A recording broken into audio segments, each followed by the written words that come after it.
The story of Initiative 732 is especially interesting because the most vocal opposition to the initiative is not coming from the fossil fuel industry, although I'm sure they're saying some things about it, but rather from other groups left of center who say that I-732 falls short in some areas or is the wrong approach.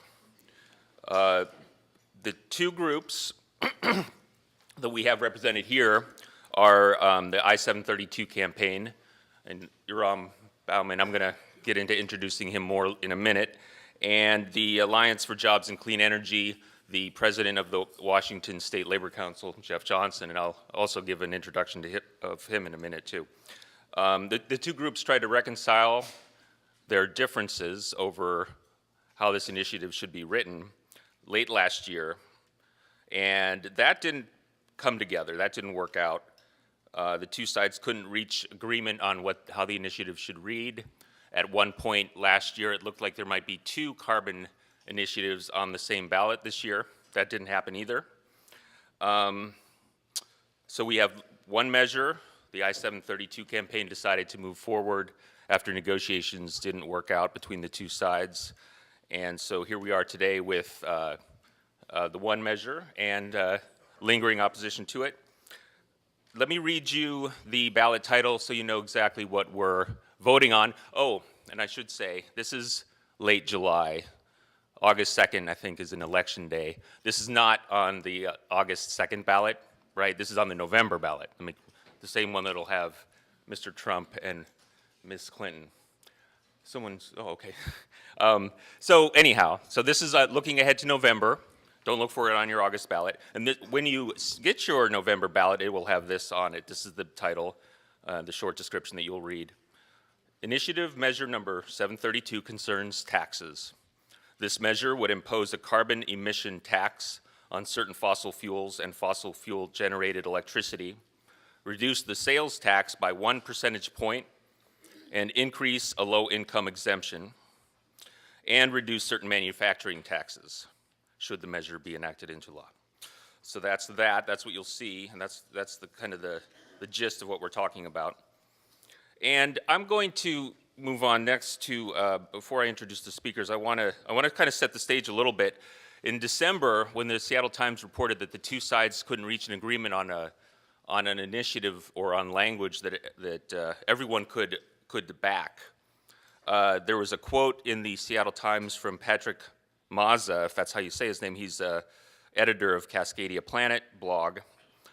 He said, "I can't see any way that if this kind of fractiousness continues into the next year, that we can win a ballot initiative. We already face tremendous opposition." And I think there he must be speaking about the fossil fuel industry, or what we might think is the typical opponents of such a measure. Now, as for the Alliance's part, very quickly, the Alliance is doing some things. This is the Alliance for Jobs and Clean Energy, the anti-I-732 group. They did post a policy statement for climate or carbon emissions reduction on their website in April, and they said they would be taking their policy proposal on a listening tour this summer. So we'll see if there's something more to be heard from them very soon or not. Okay, so let me introduce the speakers and thank them up front for agreeing to come to Bellingham and participate in our program today. So first is Yoram Bauman. He's the University of Washington PhD environmental economist and founder of Carbon.cs, the sponsor of the carbon tax proposal that we're talking about today. He has been working on environmental tax reform since 1998, when he co-authored with Alan Durning of the Sightline Institute the book Tax Shift, which helped inspire the revenue-neutral carbon tax in British Columbia. He is also the co-author of the cartoon Introduction to Climate Change and the 2-volume cartoon Introduction to Economics. He makes a living as the world's only stand-up economist. And then Jeff Johnson is president of the Washington State Labor Council, AFL-CIO.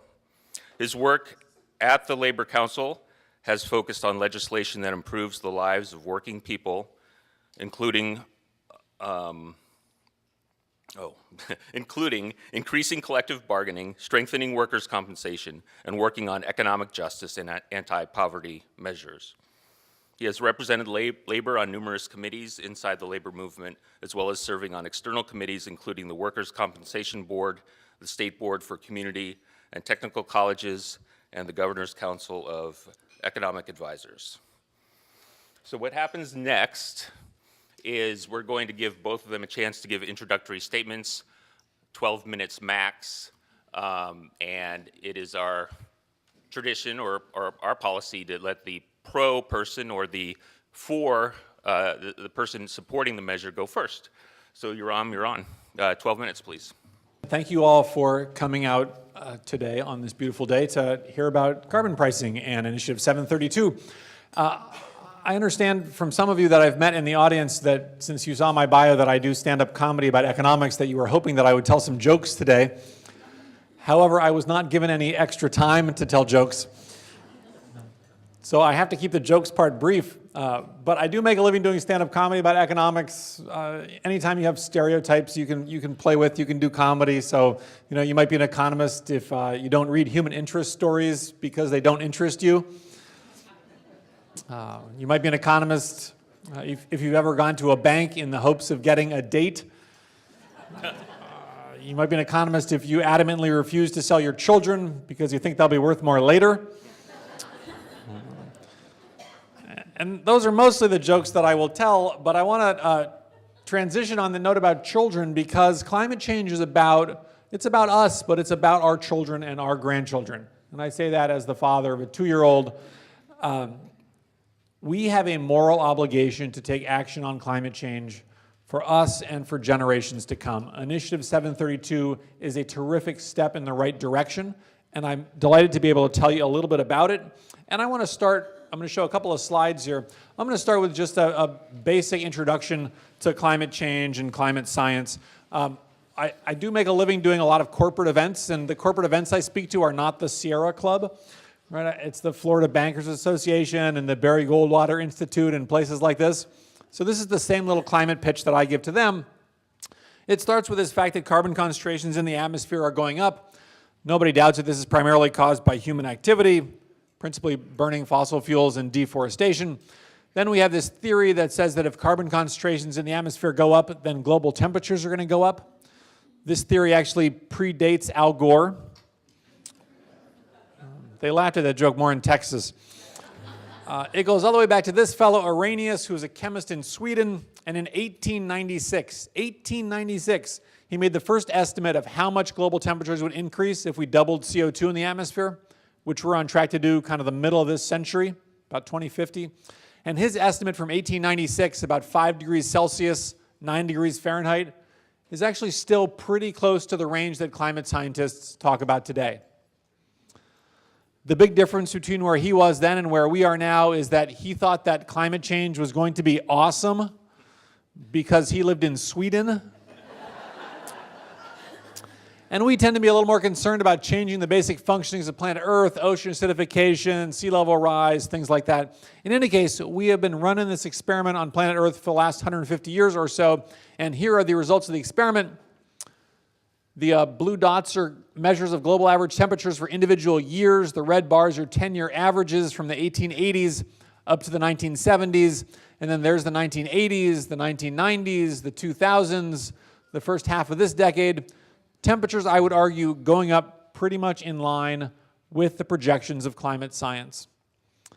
Now, what I tell my corporate audiences is that if you happen to not believe that humans are partly responsible for increasing global temperatures, I will try to find common ground with you anyway. And the common ground comes from the way that economists think about pollution problems, which is that the way to get less pollution is to make polluting expensive. Because when you make polluting expensive, you get market forces working to promote conservation, innovation, development of new technologies, all the things that I, as an economist, love about capitalism. So what I work on as an environmental economist and with the Yes on 732 campaign is the idea that we can use the tools of economics and the power of capitalism to protect the environment. A couple of policy tools to talk about, like a carbon tax or an auction cap and trade system, but the point of those policy tools is to drive up the price of fossil fuels. Now, this is generally the part in my talks where people stop laughing, because it's hard to convince people that we should be paying more for gasoline and electricity and things like this. But there is a side benefit to these policies, other than the main benefit of, potentially saving the world. And the side benefit is that if you do these policies right, you generate a pile of revenue. And the idea that I work on and talk to folks about is that we could be using most or all of that revenue to reduce or eliminate existing taxes. So it's called environmental tax reform, tax shifting, revenue neutral tax swaps. Right? The idea being that if we had higher taxes on things we want less of, like carbon emissions and pollution, then we could afford to have lower taxes on things we want more of, like jobs and income and savings and investment. This is an idea that has support from economists across the political spectrum, even from folks like George Will, conservative columnist for the Washington Post. He came to one of my classes a few years ago. He doesn't believe that humans are partly responsible for increasing global temperatures, but I asked him if he would support replacing part of the payroll tax, part of the employment tax in this country with a carbon tax, and he said that he was all for it because he hates the payroll tax. And at the time, unemployment was pretty high. It's still too high in my view. I hate the payroll tax, right? And Al Gore hates the payroll tax. Al Gore says we should tax what we burn and not what we earn. So I asked George Will what he thought about the fact that he and Al Gore agreed on this particular issue. And George Will said, well, he said, an idea should not be held responsible for the people who believe in it. In any case, economists across the political spectrum think this is a good idea, and there's even a place that's done this. In the eyes of many economists, the best climate policy in the world is just to our north. The Canadian province of British Columbia had a right-of-center government in 2008 that said we want to do something about climate change, but we want to be market-friendly. So they implemented a revenue-neutral carbon tax. Carbon tax is $30 per ton of CO2, translates to about 30 cents a gallon of gasoline, about 3 cents a kilowatt hour of coal-fired power, half that for natural gas, nothing for wind, solar, hydro, renewables. Provides this nice financial incentive for individuals, households, businesses to move in a more sustainable direction. All the revenue from the carbon tax is used to reduce personal and corporate income taxes in British Columbia. So yes, they pay 30 cents a gallon more for gasoline, but they also have some of the lowest, they pay the lowest personal income taxes in Canada, low corporate income taxes. There's an offset for low-income households. Really a terrifically smart policy. It has successfully reduced emissions, according to everyone from the World Bank to all sorts of academic studies. It's called sort of the gold standard of carbon pricing. The economy of BC is doing fine, and the policy is now supported by a vast majority of voters and by both major political parties in British Columbia. We're working on doing something similar with Initiative 732. Carbon tax phases into $25 per ton of CO2 and then goes up slowly over time to maintain revenue neutrality. Most of the revenue goes to cut the state sales tax by a full point. May or may not sound like all that much, but nickels and dimes add up over the course of the year. This is going to save an average household in Washington state hundreds of dollars a year. So to a first approximation, the way that Initiative 732 works is that most households will end up paying a few $100s a year more for fossil fuels and a few $100s a year less for everything else. And that is how we are going to do our part to save the world for future generations. Okay. Now, if you want to see how it's going to work for your own household, we worked with the University of Washington on a carbon tax swap calculator. You can go and enter your details. Most households end up plus or minus $100. Depends on the details of your particular household's sales tax expenditures and fossil fuel consumption. We also have two smaller tax reductions that benefit specifically affected groups, one of those being low-income households, one of those being energy-intensive manufacturers. For manufacturers, we effectively eliminate the existing business tax, the B&O tax, for manufacturing in the state of Washington in order to not put them at a competitive disadvantage relative to businesses outside of the state. For low-income households, we fund something called the Working Families Rebate. It's an earned income tax credit benefit. It's going to provide up to $1,500 a year for 460,000 working families in Washington state. And between that and the reduction in the regressive sales tax, our analysis is that our policy is going to be the biggest step forward in terms of progressivity for the Washington state tax system since the 1977 ballot measure that eliminated the sales tax on grocery store food. 3 reasons to vote yes on Initiative 732. One of them is about revenue neutrality. So there's been discussions about revenue neutrality. I want to put them in context. This is the state budget over 6 years. General fund revenue is about $120 billion. This is the carbon tax over those 6-year period. There's the tax cuts in 732. There's the difference according to OFM, a little bit negative. There's the difference according to our analysis, a little bit positive. But the fundamental point is that those numbers are very, very small relative to the state budget. The state budget is big, so those numbers, the difference here is $800 million over 6 years. But that's less than 1% of state revenue over those 6 years. And our analysis is that the OFM made a bunch of mistakes in how they were doing the calculations. In any case, we are plus or minus 1% in terms of revenue neutrality. Second reason to support 732 is tax fairness. Many of you know that Washington State has the most regressive tax system in the nation. Low-income households pay as much as 17% of their income in state and local taxes. Higher-income households as low as 2%. Between the sales tax reduction and the working families rebate, we're going to change this picture for a married couple with one child, for example, to something that looks like that. Biggest improvement to the Washington State tax system since 1977. Finally, climate action. If we could get a policy like ours adopted nationally, and that's the goal here, is to set the stage for national action. The green line here at the bottom is carbon emissions under a policy like ours if it were adopted nationally, compared to business as usual up here at the top. This is for power sector emissions, which is 1/3 to 1/2 of US carbon emissions. The last thing I want to say is I did a little bit of historical digging, and I came upon the income tax. There have been attempts to get income taxes in Washington State over the decades, and one of them was in 1970. It was House Joint Resolution 42, was to create an income tax and cut the sales tax. And here's the against statement from 1970. It talks about how this is just going to raise taxes and the government's going to waste our money. And one of the signers of the no statement was Rick Bender from the King County Labor Council. I'm pretty sure that my colleague Jeff Johnson to my left here, if the Labor Council could go back 40 years, I'm pretty sure they would be on the other side of this income tax measure. And I'm pretty sure that if we were to go forward 40 years to 2050, when the impacts of climate change are going to be affecting our children and our grandchildren, I'm pretty sure that the Labor Council would be on the other side of 732. So I hope you will join me in voting yes. Thank you very much.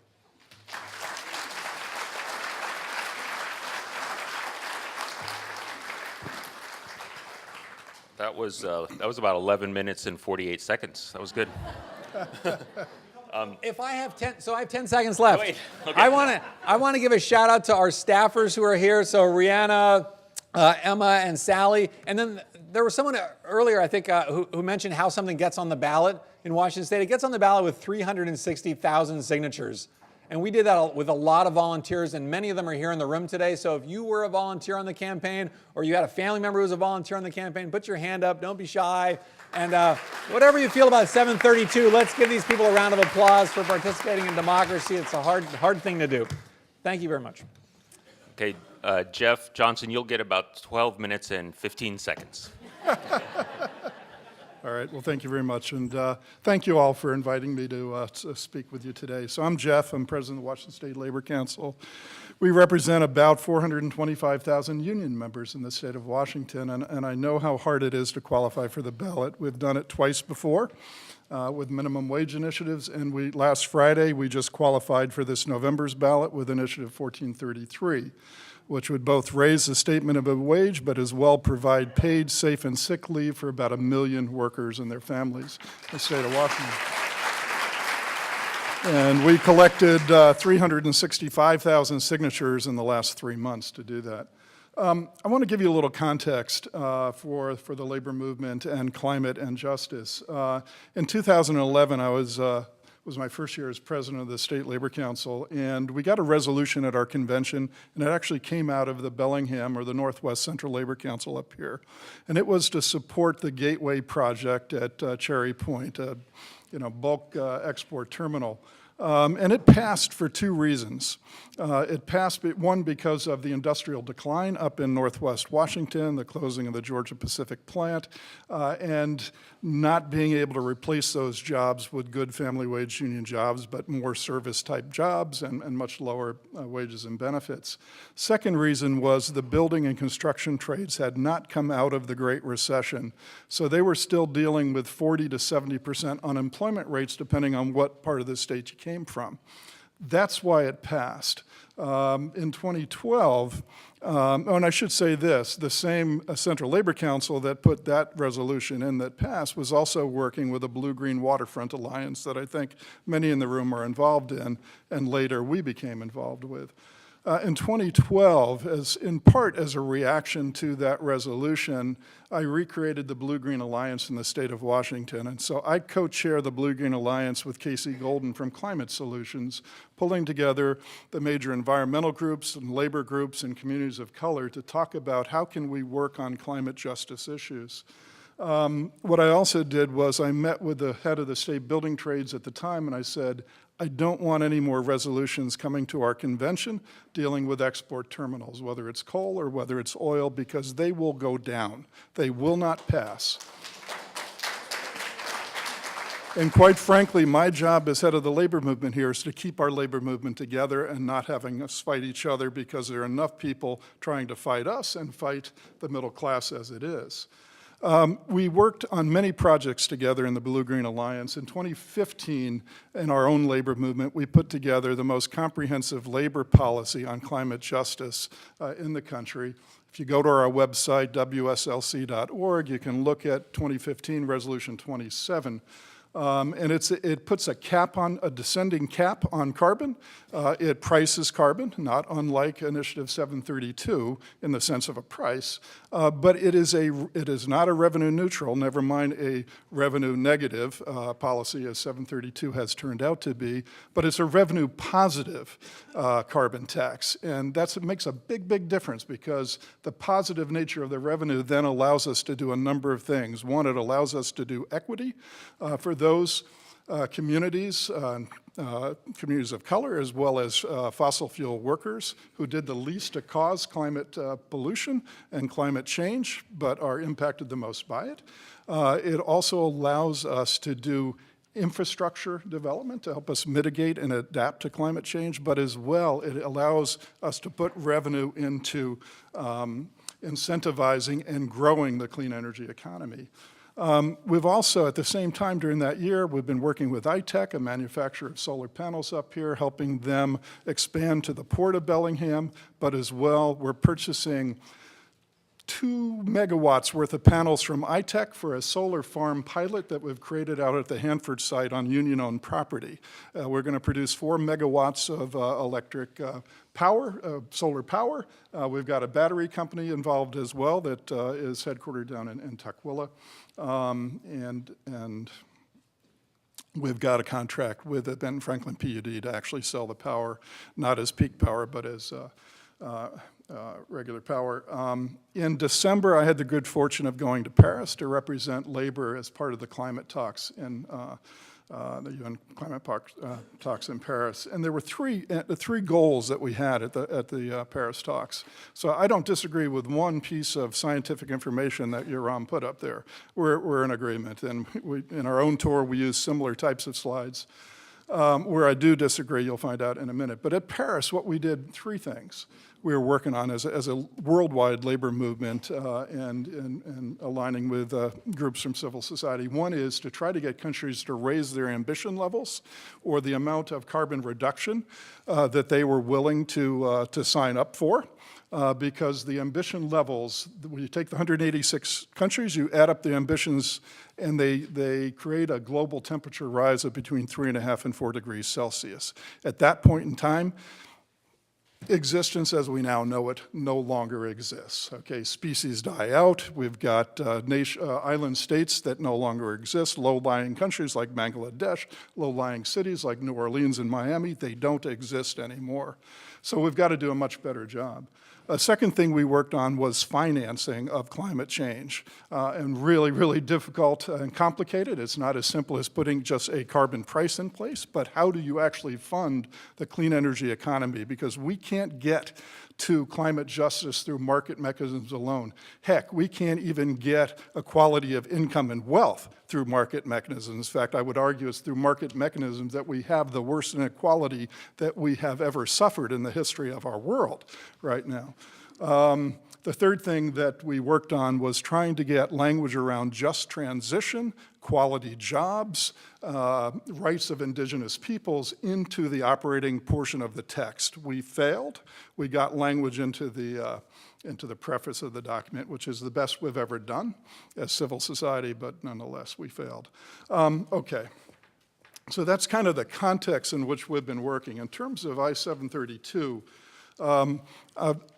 it's been argued that obviously it's a moral imperative for us to do something about climate change. Absolutely, it's about ourselves, it's about our kids, it's about our grandkids. But sometimes it's posed as 732 is the only opportunity that we have now to vote on. That's not true.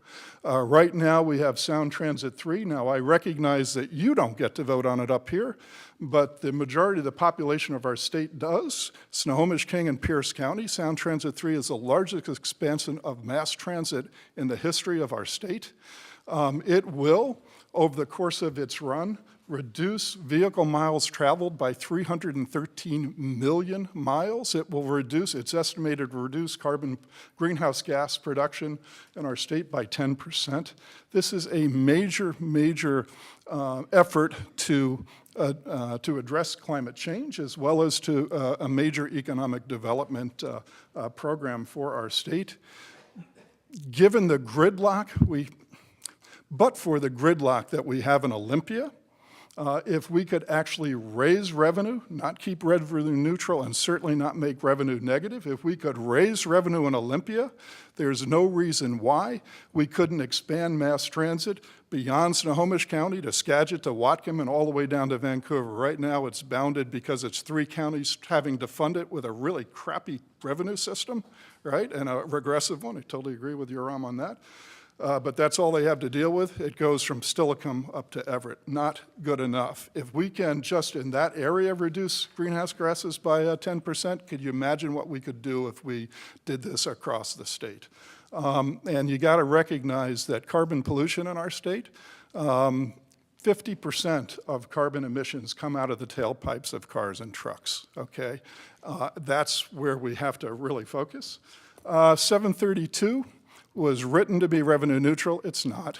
The OFM and the Department of Revenue estimates put the negativity of the revenue flow at close to $1 billion, not quite $1 billion over the next 4 years. Now I want to put that in context for you. Our state, as you know, has never recovered from the Great Recession, or let's put it this way, average working folks haven't recovered, and our state budget has been in crisis ever since then. We go into the 2017-19 budget at about a $5 billion deficit. $3.5 billion to $4 billion to address the McCleary situation or the deficit in K through 12 education as our Supreme Court has defined it. Our Constitution says we have a paramount duty to educate our kids. We have miserably failed to do that. We've got another $1 billion deficit due to our inability to take care of the mentally ill in our state right now. We've been warehousing them. We haven't been giving them proper service. Another court mandate. We have about another $1 billion of caseload growth. So we go into next session with a $5.5 billion deficit that we have to figure out how to navigate with a divided legislature, a Republican Senate and a Democratic House. If 732 passes in the fall, that will add additional up to $1 billion over the next 4 years to that deficit level, not all in the first biennium, but spread out over 2 bienniums. I would contend to you that we cannot do that. We're in a hole. I'm not quite sure how we're going to raise the revenue we need to meet the court mandates as it is. never mind the deficit we have in other forms of social spending in our state and healthcare and so on and so forth. Our poverty level has risen year after year after year, and we are not addressing that systemically. 732 does a lot of, in its attempts to be revenue neutral, which it has not succeeded in doing, it does tax offsets. So it does give a working family's tax rebate. That's a good thing. The problem is, and we worked on and helped write the working family's tax rebate back in 2007, I think it was, and pass it through the legislature. We could never get the legislature to fund it. The problem is, more than half of low-income people cannot take advantage of the working family's tax rebate. It looks like I got about 45 seconds. Okay, minute, excellent.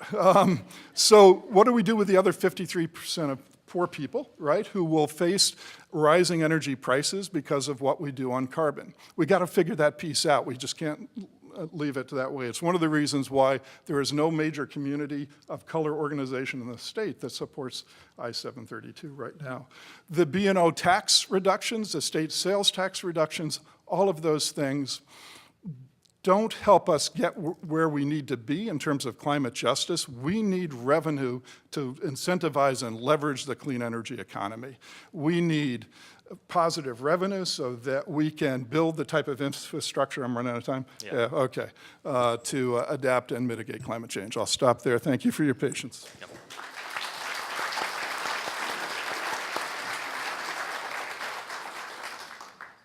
So thank you both. That was great.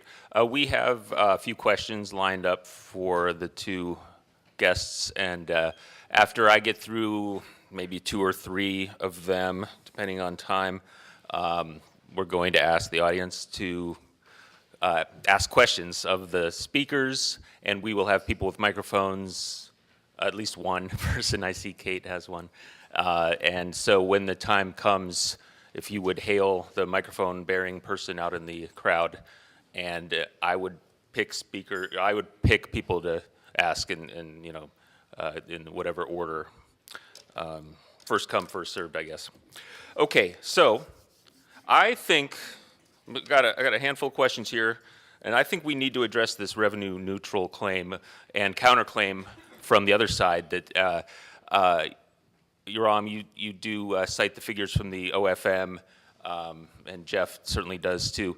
But maybe you could go into more detail, Yoram, on why maybe you think the OFM is mistaken, what your counterclaim is, and then I would ask Jeff to elaborate a little bit on, or at least respond to Yoram's answer, to get that point made. So Yoram, you're first.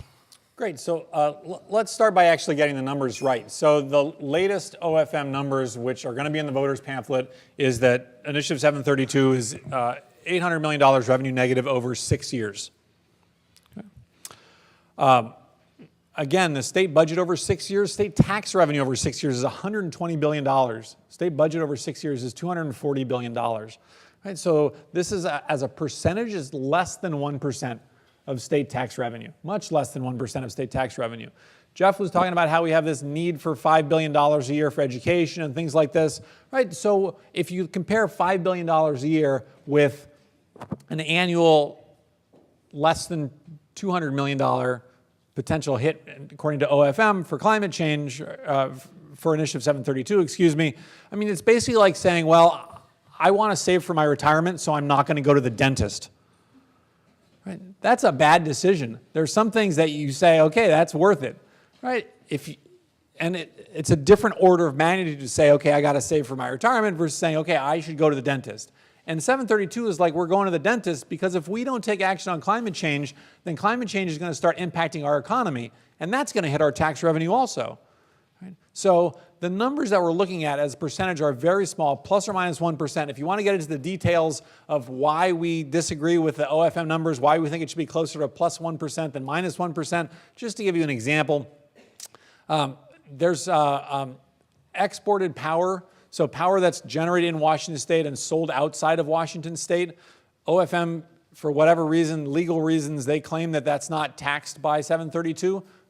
Our legal analysis is that it is taxed by 732. We also turn out to provide the working families rebate. The state government shoehorns 2 years of the working families rebate into the same fiscal year. That costs, it's great for low-income households, but it costs $260 million. So that's a good chunk of the shortfall. But the underlying point is that it is plus or minus 1% of state tax revenue. Okay, thank you. And my fault. I didn't talk about the time limit on the question or on the answers to the questions. Jack was being very helpful by showing you cards. I don't know if you knew what those meant, but we have 2-minute time period, and when the yellow card goes up, that means you have 30 seconds left. Okay. So go ahead, Jeff. 2 minutes. Yes, thank you. So look, comparing our budget deficit in a given year to 6 years worth of, or to the total budget over 6 years is a bit erroneous. It'd be like averaging my salary with Bill Gates Jr.'s salary, right? We would both earn a lot of money, right? But the fact is, it's his huge salary that would pull mine up. So it's a bad comparison. And the reason I want to say that is, if we go into the next session with a $5.5 billion deficit, and even if I-732 only adds another $200 million to that $5.5 billion deficit, as a percentage of the total $40 billion deficit, it's a smaller number. To the mentally ill person that's on a gurney in the hospital hallway that isn't being treated properly, it's a big deal. To the elderly person on long-term care that isn't provided enough money from the state to actually take care of their needs, it's a big deal. To our children in K through 12 education that don't have the wraparound services that they need to succeed in this future economy, it's a big, big deal. And I don't know how, with a Republican Senate and a Democratic House, and over the last 6 years, they've not been able to agree on raising revenue one bit. In fact, they've given more tax incentives away, whether they're Republicans or Democrats. How do we do this? The more we pile on the debt, the harder the job becomes to build a better society for us all. Thank you. Okay, I think I'll, let's see here. Yeah, I think I'll go on to this one. I'm going to kind of put a negative language on it in the sense that if you could both tell your story about what the worst case scenario is or what negative outcomes would arise, Jeff, if the measure passes, and Yoram if it fails. And maybe we'll start with Jeff this time, if that's okay. I don't know if I'm breaking tradition. But yeah, so if the measure does pass, what are some of the negative outcomes that you would anticipate or worry about? Yeah, so one I outlined is that it makes our budget deficit worse. It creates then false choices between, dealing with climate justice and dealing with education and healthcare and mental illness and the like. And we don't need to go down that path. We shouldn't. We need both. Okay. Other negative consequences are that certain manufacturers, particularly oil refineries that would get the B&O tax break, they don't need them.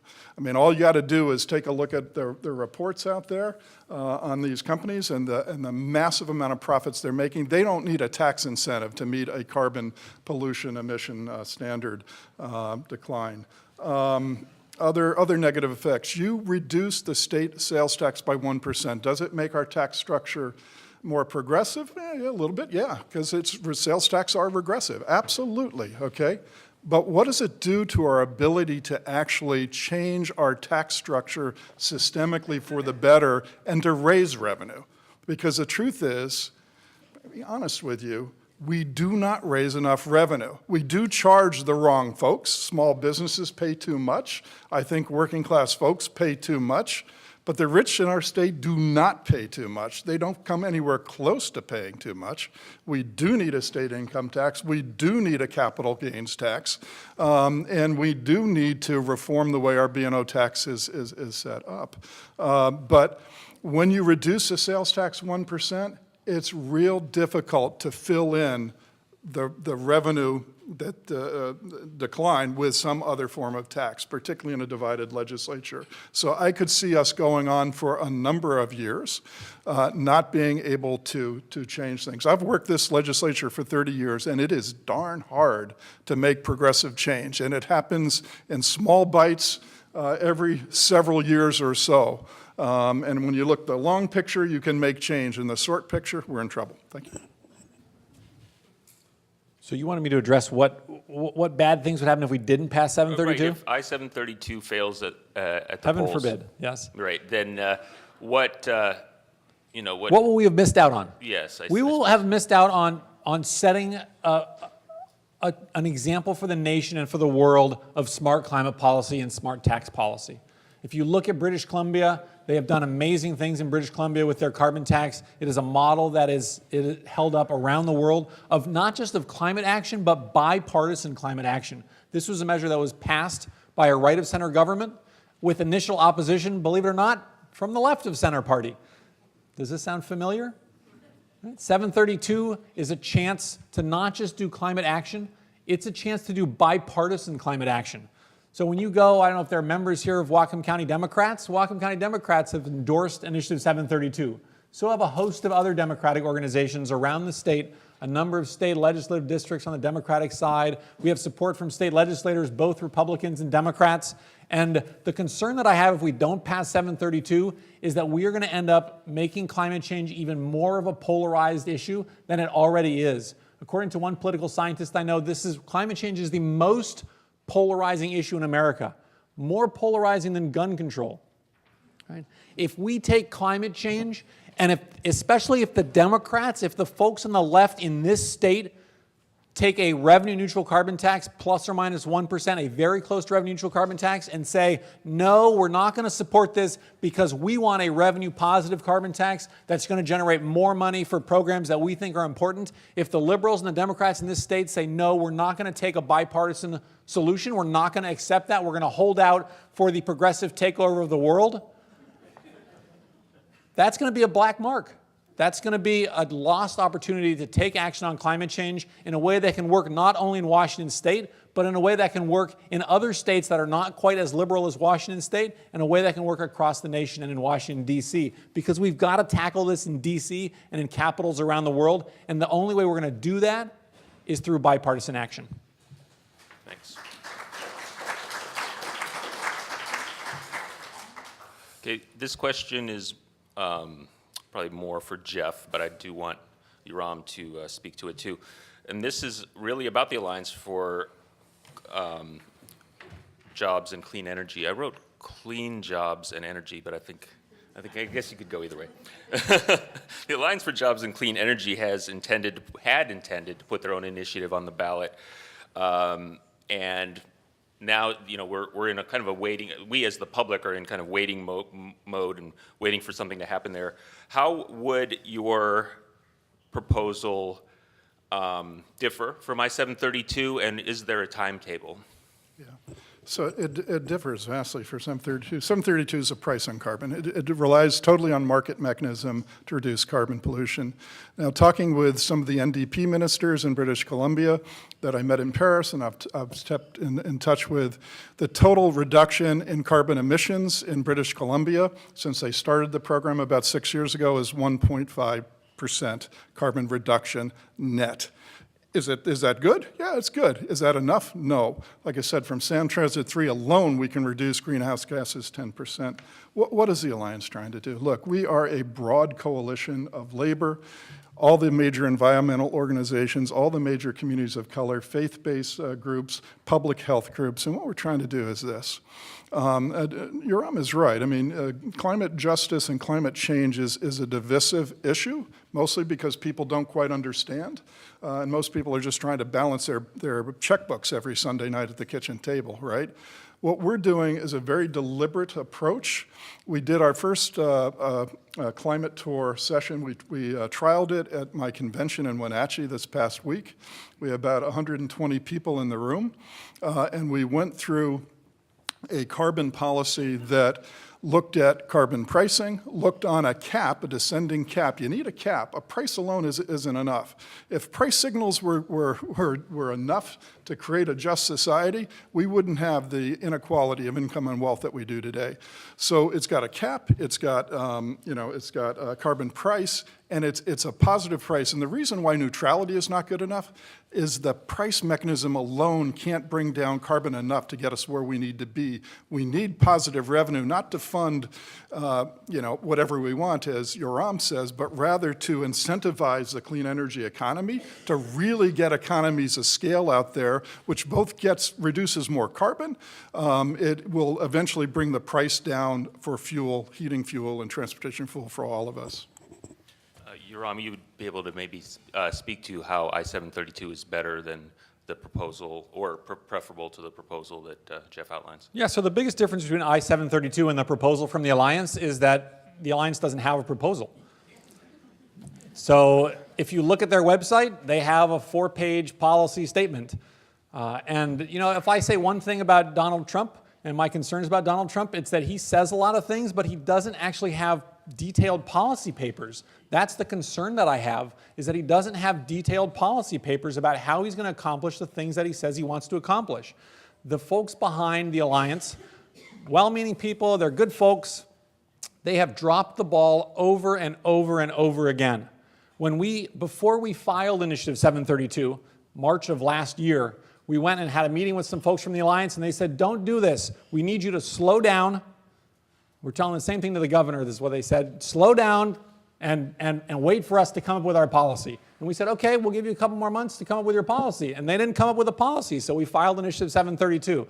Last year in December, we had these negotiations about could we come up with some kind of compromise deal that everyone could get behind. That fell through because the Alliance didn't come up with a policy. You need to have words on paper in order to actually have something that becomes legislation. It is not enough to stand up and just say, hey, we have all these great ideas. You have to figure out a way to make them happen. And the challenge that I see, I respect what the Alliance is working on. The challenge that I see with their approach is they have this big tent, they have 30 people around the table, and everybody wants half the money. They can't get their act together. If they'd had their act together, there's no way that Carbon Washington, a grassroots group with $0, would have been able to gather the signatures that we gathered. The way that we did it was that grassroots folks, including many people in this room, were fed up with the fact that we weren't taking action on climate change. 732 takes action. The Alliance has just dropped the ball. So if I could. Yeah, I was going to give you a chance, actually. Okay, no, I appreciate that. And I was actually going to focus it a little, as well as to maybe ask again if there is a timetable on the Alliance's end. No, thank you. Look, Yoram, no disrespect intended, but I find you very disrespectful in the way you characterize the Alliance and you characterize our work.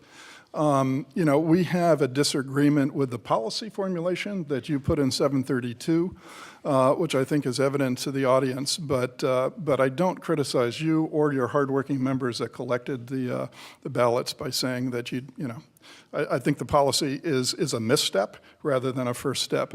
For the Alliance, look, doing complex things is a hard thing. If it were easy to resolve climate justice, climate change, we would have done it already, okay? In Paris, I listened to this young woman, 25-year-old trade unionist, get up and comment on Naomi Klein's speech. And she said, if the planet were a bank, we would have saved it already. And she was absolutely right. There are all sorts of political forces that come to bear here that make this a very difficult topic. So it's not 30 people around the table. It is major sectors of our economy and our society, labor, faith, public health, communities of color, environmental groups coming together to say, how do we put a policy together that actually works and does what we need it to do and really leverage carbon reduction? We did a number of polls last year, including over the fall, to test out different parts of our proposal and to test out 732. 732 never passed in any poll that we did. Many of the suggestions we had didn't pass in the polls, and so we kept trying to refine it to get to the point where we could actually have something positive that we could have some comfort in putting out there. What we're doing now, the timetable, if I could, So we've done the first stop on our climate tour, which was in Wenatchee last week. Our timetable is 2018 for this particular carbon pricing and carbon cap and positive revenue initiative. And we're doing a climate tour over that period of time all around the state, bringing groups together to work on that. In the meantime, though, we're not doing nothing. Sound Transit 3, we're working on deep dive energy efficiency in Seattle and Tacoma and Everett.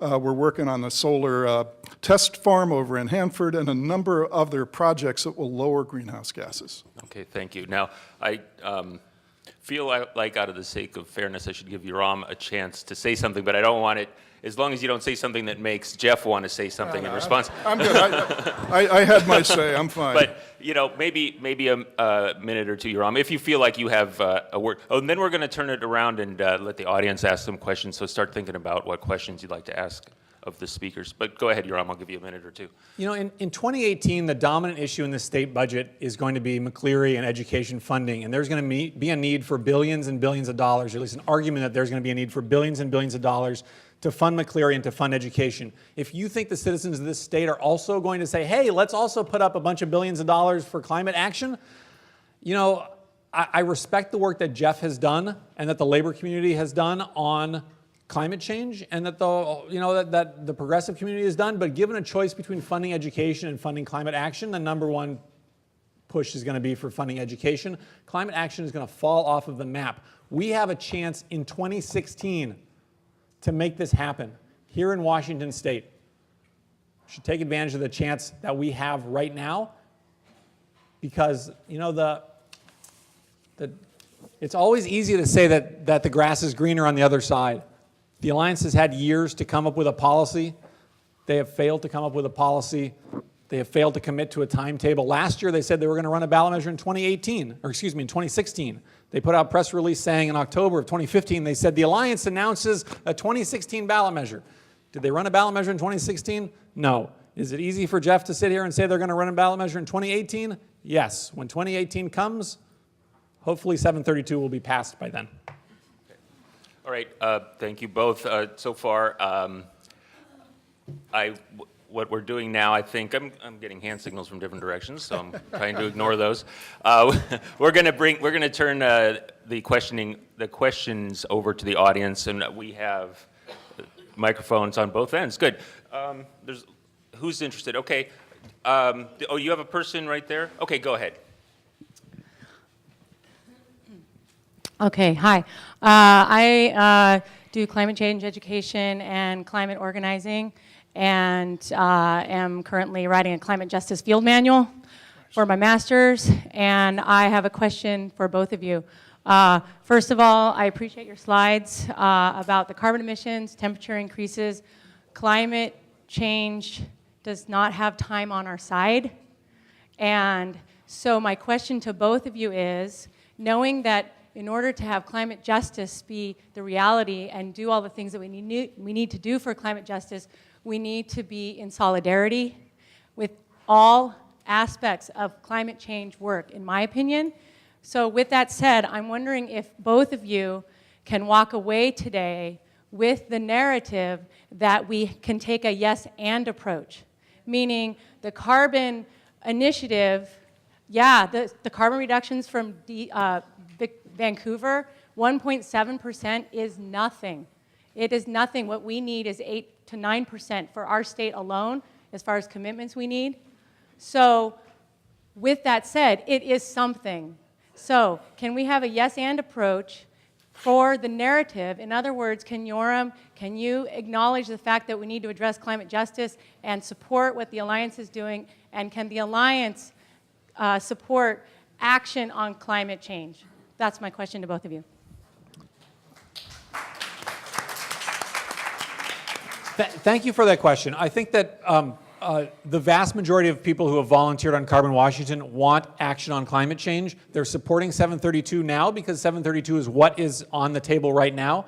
If and when the Alliance comes up with a policy, they'll support that too. There are a lot of people that just want to see action on climate change.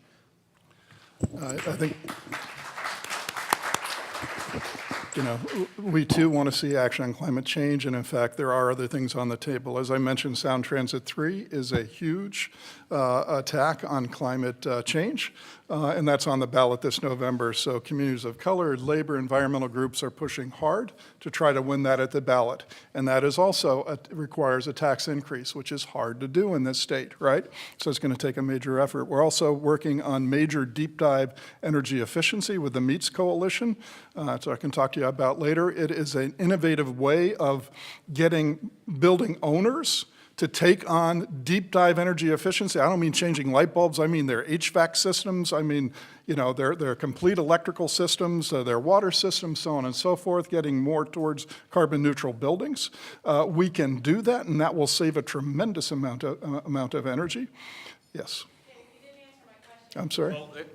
Well, yeah, I think we should move on. We could give everyone a chance. That was a good initial question, and I want to remind, your question was very good, but I do want people in the audience to kind of get to the point of their question relatively quickly, giving the speakers more time to speak. And I think they addressed the question. And we have, Kate has somebody. We're going to go over there. Hi, thank you for being here. Jeff, this question is for you. You're talking about in Hanford having solar panels, being able to produce 4 megawatts of power, and then you need backup batteries too. Have you considered fuel cell batteries that just over the border in Canada, they are now producing them massively and supplying them to China, actually. They have contracts with China. Oh, thank you. So, you know, so I don't know the actual details of the batteries that we'll be using or that IBEW will be using, but it's made by a manufacturer in Tukwila, and what we're trying to do, as much as we can, is incentivize companies in our own state, right, to use their products so that we build up the solar industry and the battery industry in our state. Yeah, okay. Looking over to here. Yeah, thank you. Hi. I'm assuming that the purpose of this is to reduce carbon emissions, and we are desperately in need of money for various other things, including the McCleary decision and so forth. My question is, if we reduce carbon emissions, are your numbers, whether it's positive or negative 1%, based on current carbon use or projected carbon use, and if so, what is that projection? Because it seems to me that would definitely reduce revenue.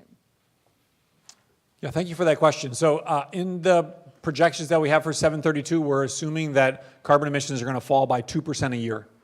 And that's why we raise the carbon tax rate slowly over time, is to balance it out and maintain revenue neutrality over time. Yeah, let me go for someone in the middle of the room. Yeah, I'm going to get to you too. I'm sorry. Go ahead. Yeah, I worked for the Washington State Department of Ecology for 26 years and spent a lot of time in Olympia working with the governor's office and policy folks and the legislature and the financial OFM. And their projections were always off. And if you look at the history of it, they're up and down and up and down. So obviously the ones in the future are going to be up and down because they can't foresee the future economic changes. So given that, it seems like within 1%, that's a pretty close thing. But looking at, if you're going forward with this program, 732, why can't you just adjust as you go along? Because that's what all the agencies have to do and the legislature has to do. As revenues change, you're making, basically adaptive management type changes to your budget. So I don't understand what the problem is. If you've got it pretty close, why can't you fine tune it as you're going down the line for the next couple of years? So You should get started now.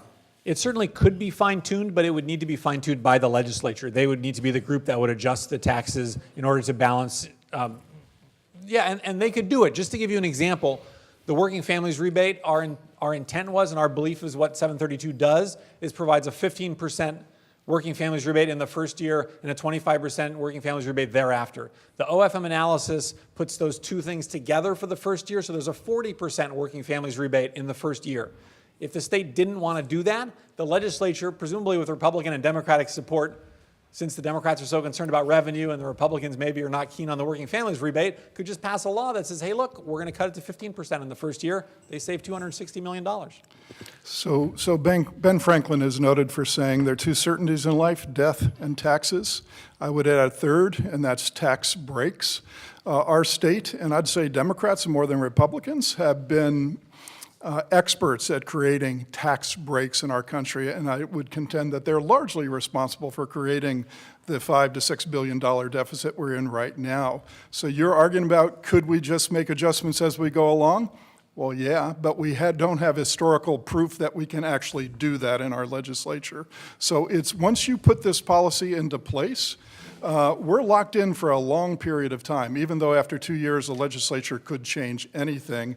And what I worry about too is if you sell to the business, the energy-intensive trade-exposed industries in our state and the fossil fuel companies, if you sell this as carbon neutral, right?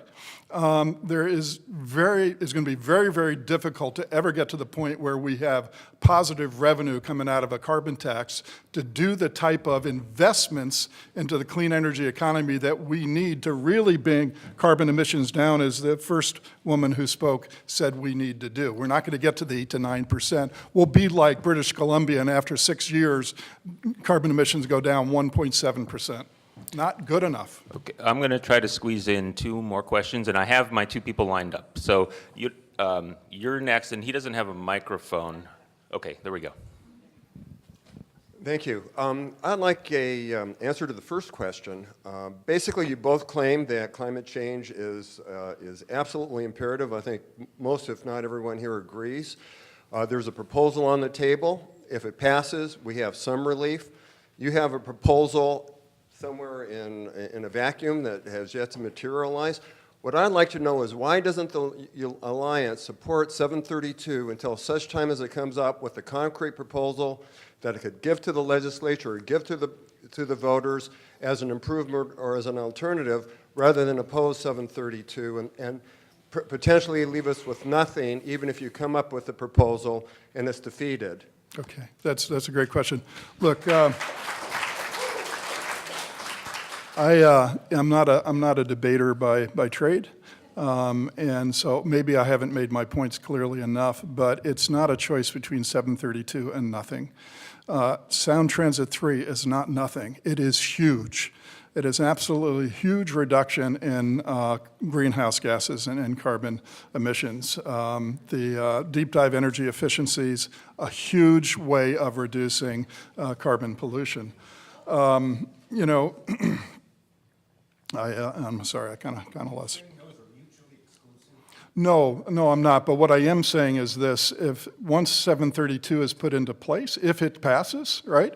Will it have some impact on lowering carbon? Yes. Emissions? Yes, absolutely. But my fear is, from 30 years of experience of running both initiatives in this state as well as lobbying our legislature, it's going to be very difficult to make any substantive changes to that. And I believe that we have an opportunity to leverage investments and leverage carbon reduction to a much greater extent if we have a more comprehensive policy.